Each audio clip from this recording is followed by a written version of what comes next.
Section 1. You will hear a telephone conversation between a client who wants to rent short-term accommodation and a rental agent. First, you have some time to look at questions 1 to 5.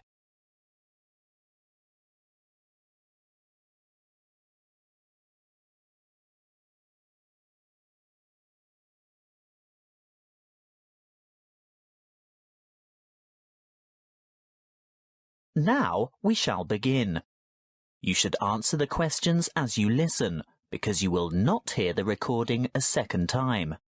Listen carefully and answer questions 1 to 5. Good morning. Ace Accommodation.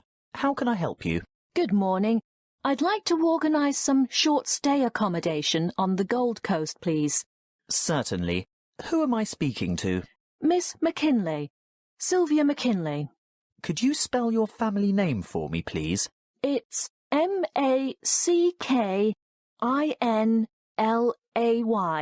Thank you. And your first name is Sylvia? Yes. Is that with an I or a Y? A Y, the old-fashioned way. That's S-Y-L-V-I-A. Thank you, Miss McKinley. Now, just for our records, can you tell me what country you live in? Of course. It's England, actually. I thought so. Now, when are you coming? Well, at the moment, we're planning on arriving on July the 26th. Oh, the 25th. That's the last day of the public holiday, and it might be difficult to find something available on that date. No, we're coming on the 26th of July. Oh, well, that's fine then. We'll have lots of good places vacant by then, although you wouldn't be able to move in until late afternoon, because our cleaning crew will need time to get everything ready for you. That suits us. Our flight won't get in until early evening anyway. How many of you will there be? Just my sister and myself. And how long do you intend to stay? Oh, only a couple of weeks. We'd like to stay longer, but we'll have to get back to work. So, you're not coming on business then? No, it's just a holiday. Why, what difference does that make? Oh, you'd be surprised. Business people have different needs. You know, wireless internet, even fax machines and photocopiers. No, we won't need any of that stuff. We'll be coming to relax and get away from all that kind of thing. Before you hear the rest of the conversation, you have some time to look at questions 6 to 10.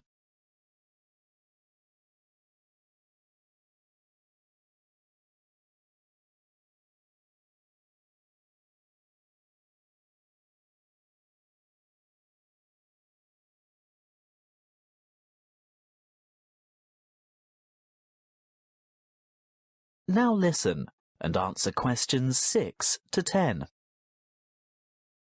Good. Now, what exactly are you looking for? A house, a duplex, or an apartment? What's a duplex? Oh, that's what you might call a townhouse or a unit. You know, 2 houses semi-detached on the same property. Oh, I see. I think an apartment will suit us just fine. And how many bedrooms? 2. 1 or 2, it depends on the size. My sister and I don't mind sharing if it's a decent-sized bedroom with 2 beds. Well, that makes it easier. And car parking? Will you require a lock-up garage? They're a little harder to find with an apartment. We'll have a hire car, and as far as I know, there are no regulations concerning car parking. I think as long as it's not parked on the street and it's secure, there shouldn't be any problems. OK. Now, I'm assuming you want something by the beach. Yes, that's the idea. We want to enjoy the surf, sand and sunshine. OK, but before we settle on an area and discuss your price range, I'll need to know about other necessities. What do you mean? Well, for example, do you want to be close to a shopping mall or the casino or the fun parks? Or do you want to be in a complex with or near a swimming pool? No, none of that really matters to us. But we'd like to have reasonable access to the motorway so that we can drive up to Brisbane to visit friends there. Well, there are quite a few lovely small towns to choose from. There's Main Beach, which is north of Surfer's Paradise, or Mermaid Waters, which is a bit further south, or Palm Beach, which is quite a bit further south. Mermaid Waters sounds delightful. Is it close to the motorway? Well, not really. The M1 is actually closest to Palm Beach, and prices are likely to be more reasonable there too. That's settled then. Palm Beach it is. Now, if you'll just give me your email address, I can send you information about the town and lots of photos. Well, my email is smac13@hotmail.com. And one final thing. How much are you looking to spend per week on accommodation? Do you want something at the luxury end of the market? You know, newly redecorated, great views, all the mod cons? Not necessarily. Could we get something clean, comfortable and reasonable for $1,200 a week?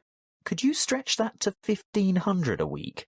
I've got a property in mind that you'll absolutely love, but you'd have to go to $1,500. $1,200 wouldn't cover it. All right then, but that's our top limit. Good. I'll get on to this straight away, and there should be something in your inbox shortly. That is the end of section 1. You now have half a minute to check your answers.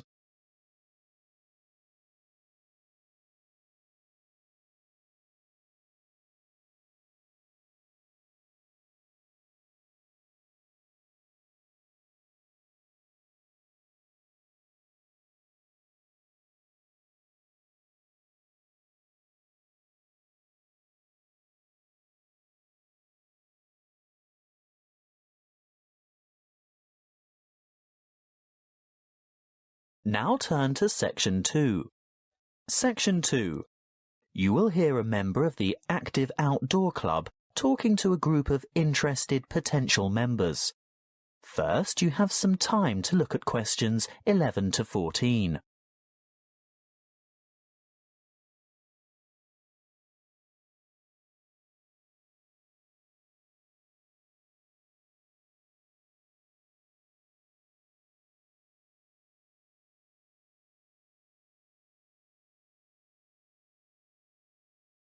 Listen carefully and answer questions 11 to 14. I'd like to welcome you all to our Active Outdoor Club. I'll start by telling you a little bit about the history of the club and all that it can offer, and there will be a chance for you to ask questions over tea and coffee in the lobby afterwards. You'll also be able to pick up pamphlets from the table at the back of the hall, and if you wish to purchase any of our products, Bill will serve you at the front counter. As most of you probably know, the club was founded by Nick Noble about 30 years ago. He thought of placing an advertisement in the local newspaper or erecting a billboard somewhere, but it was the radio that he decided on to reach the most people. You know, other people who might be interested in outdoor pursuits. Just basic activities like walking or tramping. Anything active that could take place in some of the beautiful outdoor settings that this country has to offer. Nick was overwhelmed by the response he got, and the club soon grew from a dozen or so friends and enthusiasts to around 200 members 20 years ago, and steadily since then to reach a membership of over 2,500 now. You don't have to be a hardened athlete or extreme adventurer. On the contrary, it's a group that encourages friendship and fellowship through social and recreational activities. The club tries to cater for all levels of maturity and both genders. In fact, anyone who has the physical ability and a moderate level of health and fitness to participate in open-air activity on a regular basis. I think our youngest member is a 5-year-old boy and our oldest member is a 75-year-old man. Of course, we have more challenging opportunities for those who are up to it, but all excursions are graded according to level of difficulty, and there will always be something for those families with small children. More about that later. I'm sure you realise that it's part of the focus of the club to ensure that our natural environment is kept as pristine as possible. We all have a keen interest in conservation, and many of our members contribute their time or give a monetary donation to organisations that work to enhance and beautify our natural heritage. Before you hear the rest of the talk, you have some time to look at questions 15 to 20.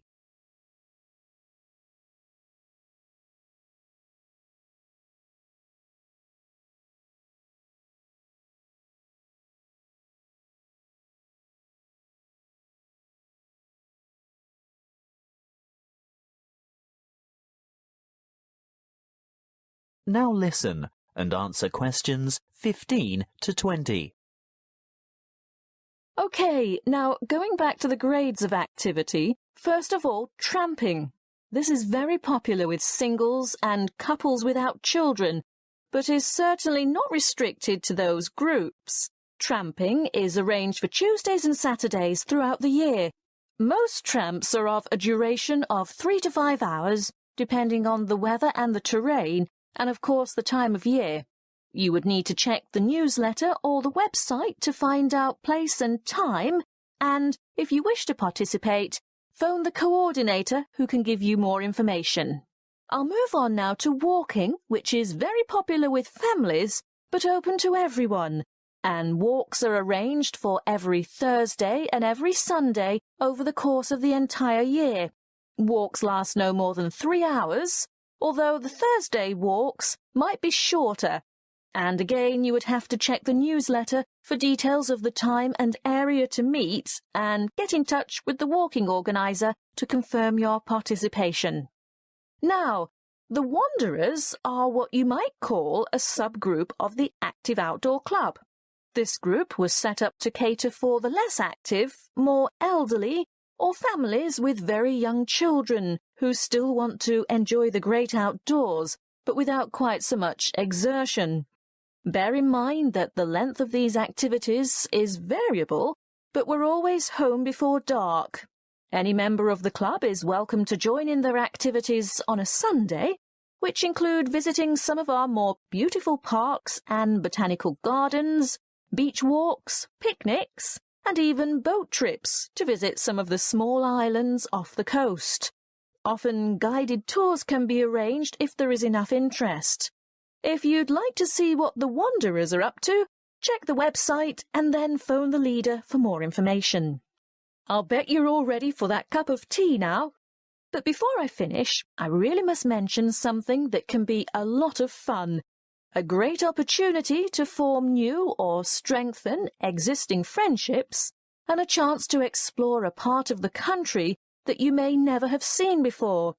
These are our mystery weekends. The committee puts a lot of time and effort into the organisation of these weekends away, not only for health and safety reasons, but also to ensure that everything runs smoothly and everyone has a good time. There will be a charge to cover travel and accommodation costs, but apart from that, it's an affordable and exciting weekend away from the city. For more information, call the chairman of the committee. You'll find his phone number in the newsletter. So, that's all I have to say at this point. Please enjoy the refreshments, chat with the others, and feel free to ask questions. All the committee members are wearing large red name badges, so they're easy to find. That is the end of section 2. You now have half a minute to check your answers.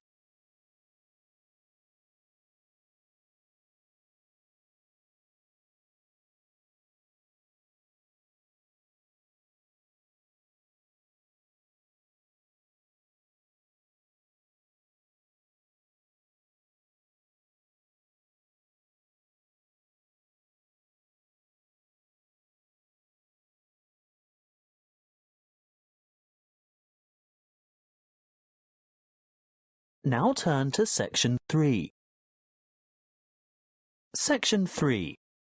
You will hear a conversation between an academic advisor and a student asking for information about a particular subject that she wants to study.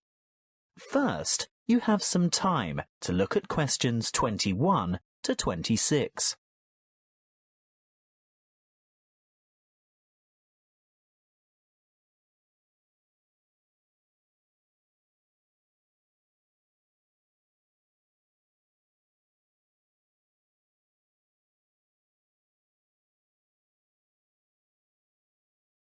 Listen carefully and answer questions 21 to 26. Come in and take a seat. Thank you. Now, you've made an appointment to see me with regard to one of the papers you want to enroll in next semester. Yes, that's right.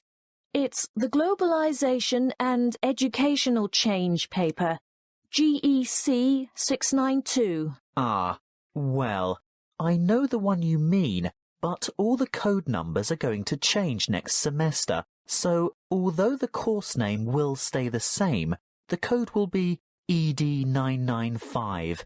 Not that you have to worry about that. But the content will be the same, right? Oh, yes, to a large extent. The objectives are still to provide you with the skills and knowledge for analysing the challenges that globalisation poses for education. Yes, that's what I'm really interested in. The future of education. Not where we are now, but where we're heading. Well, you'll most likely enjoy the course because it'll give you the opportunity not just to explore, but also to document the advancement of new educational developments. And there'll be quite a lot of analysis involved. Yes, obviously.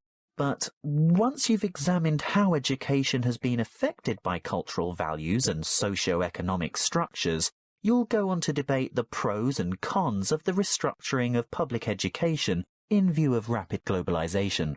I see, but when you say public education, do you mean worldwide? No. That would be far too large an undertaking for just one paper. You'd probably choose to work with the education system within your own state or country. Sounds interesting, but isn't it a bit restrictive? Not at all. From there, you'd move on to explore the impact of internationalization on curriculum diversity in both developing and developed countries. Have you had a chance to look at the assessment criteria yet? Actually, I have. And it makes me a bit nervous just thinking about it. Why's that? Well, I see that the first assignment starts with an illustrated PowerPoint presentation to the rest of the class. I've never done one before. No need to worry. You can get help with that. Anyway, this presentation isn't graded. It's what we call a formative assessment. The feedback you get will help you to finalise the written review. That's a review of those academic articles in the first part of the reading list, right? Yes, but you only have to choose 5 of them. That first assignment is worth 30%. And the second assignment? There are 2 parts to that also, and both are graded. 20 marks will go towards your participation in a seminar, and then there's a 5,000-word essay, which will be graded out of 50. Thanks. Before you hear the rest of the conversation, you have some time to look at questions 27 to 30.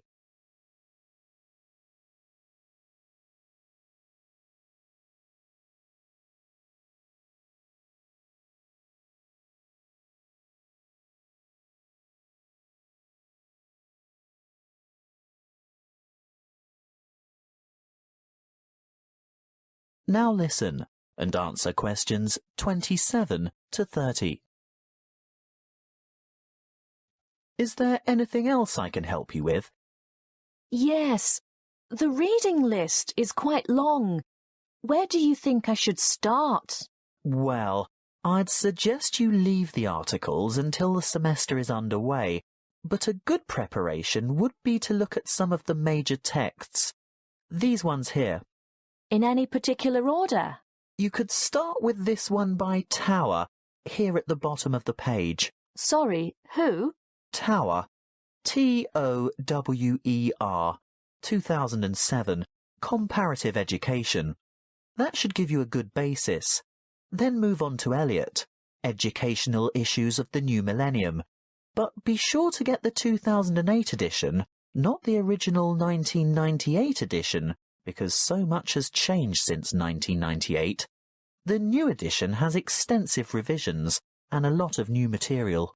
OK, so that's Tower first, then Eliot. I think I could handle a couple more over the summer break. Well, in that case, look for Brown's Education and Globalization, published in 2009. Actually, there are quite a few books by Brown, but I'd start with that one and leave his others till much later. And I'd also really recommend this one here, Globalization and Knowledge Policy by York, published quite recently, in fact, 2010. That is the end of section 3. You now have half a minute to check your answers.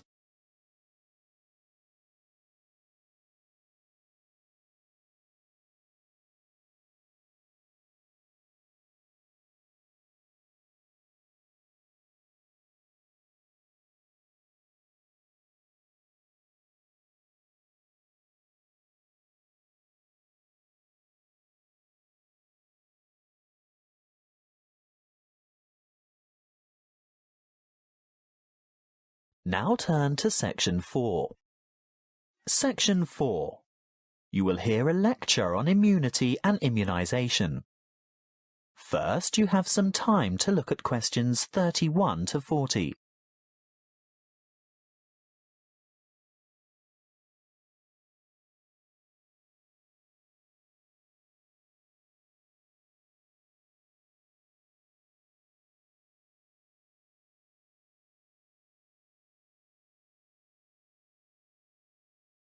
Listen carefully and answer questions 31 to 40.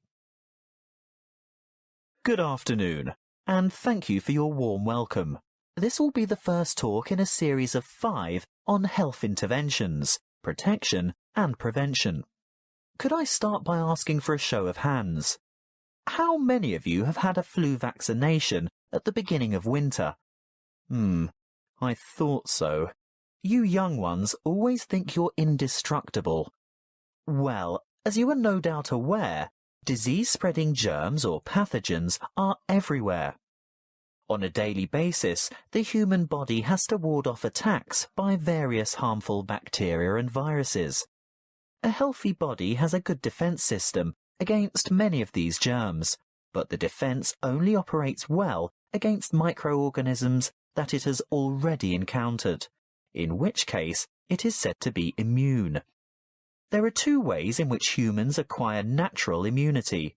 Actively, when a person has first suffered and then recovered from an illness, and passively, when ready-made protection is transferred into the body, for example, from the maternal blood via the umbilical cord to an unborn child, or through breast milk. Now, artificially acquired immunity can help the body to fight disease, so we can use active immunization as a preventative measure. This is when a person is vaccinated against an illness by injection or oral ingestion of a tiny amount of weakened or inactive germs, not enough to actually cause him or her to contract the illness, but sufficient for the body's defense system to recognize and respond to the threat by forming antibodies. Intervention using passive immunization, on the other hand, is a method of curing an illness after it is too late for prevention. It is less effective than active immunization and takes longer to work. It is used when the body has already been invaded by bacteria and the person is ill. In this case, there is no time for the body to make antibodies of its own, so proteins, usually taken from the blood of animals, are injected to equip the patient with the essential antibodies to combat the particular illness. Let's have a quick look at a bit of history. The discovery of vaccination to boost the body's immune system by making it sensitive to particular disease-causing bacteria was made by an 18th century English doctor called Edward Jenner. He noticed that survivors of smallpox, a common but extremely dangerous disease, never contracted the disease a second time. In other words, they were immune. He studied a similar disease in cows called cowpox and realized that people in contact with the infected cows became ill with symptoms resembling smallpox. However, this disease was quite mild by comparison, and those who contracted cowpox were then immune to smallpox. He conducted an experiment by injecting a child with a small amount of pus taken from a cowpox pustule. The child subsequently became ill, but soon recovered. Later, he injected the child with pus from a smallpox pustule, and the child did not get sick. He had developed immunity to the more dangerous disease. The antibodies produced to fight the cowpox bacteria had been able to fight off the smallpox bacteria. What are antibodies? Well, antibodies are made by white blood cells called B lymphocytes, and this is done in response to the presence of antigens, or other bacterial toxins, which have been released by the microorganisms, what we commonly refer to as germs, that have invaded the body. These Y-shaped antibodies, or you can think of them as antitoxins, may stop the toxins or repair the damage they have done by what is known as the antigen-antibody reaction, which takes place within the plasma of the blood. A correct antibody, for that disease, clings to a particular antigen in order to render it harmless. Large numbers of these pairs clump together to form a bigger unit. This is called agglutination and is able to be seen by the naked eye, which is very helpful for doctors and other specialists to determine which illnesses a patient is immune to.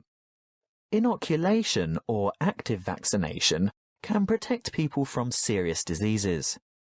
The vaccine may make a person feel unwell for a few days when the immune system starts to produce antibodies to match the introduced antigen.